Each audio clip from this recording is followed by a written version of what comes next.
I love the word luxury. I love that you use that. And honestly, I agree. It was really sad that he was missing out on a basal survival instinct that could have compromised himself and could have compromised me.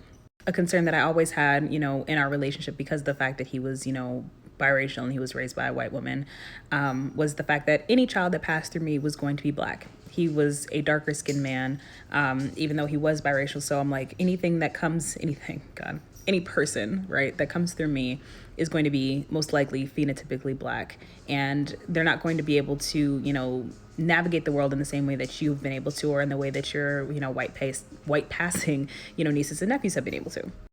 And my concern was that, when the day comes that they eventually, realize that their blackness is the reason that they're getting treated differently, than some of their friends, their family, what are you going to be able to say? Because again, you haven't operated and you haven't lived your life as a black man.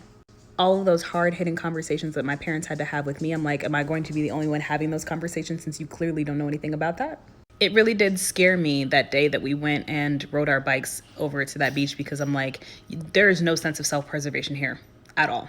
When we would have conversations about the way that he grew up and the way that he saw himself in the world, because again, he doesn't look black, he looks Middle Eastern, he looks just like Aladdin. He said that he, never really experienced any overt racism. And I'm wondering, I'm like, hey, did you not experience it? Or did you just not notice it? Because there's a difference. I distinctly remember when Trump became president, how distraught I was when that happened. He wasn't feeling the same feelings that I was feeling. And I remember that night that he won, he still made plans to go and hang out with some friends at a bar. And I was begging him, I was pleading with him to stay home because I had seen the kind of crap that was being promoted all over the school. To provide some context, I went to school in Southern Illinois, which is basically in Bumblefuck at the very bottom of Illinois. Everywhere else in Illinois is red outside of Chicago. And I think a lot of people don't recognize that.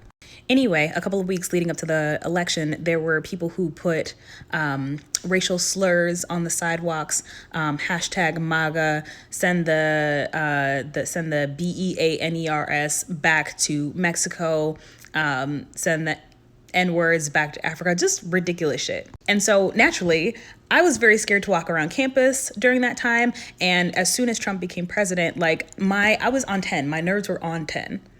And he couldn't understand why I didn't want him to go out that night. He didn't understand why I didn't want him going out that night. And I stayed home and I cried until he came back. So sure, is there mild jealousy about the fact that he was able to skate through life like that prior to his meeting me? Yeah.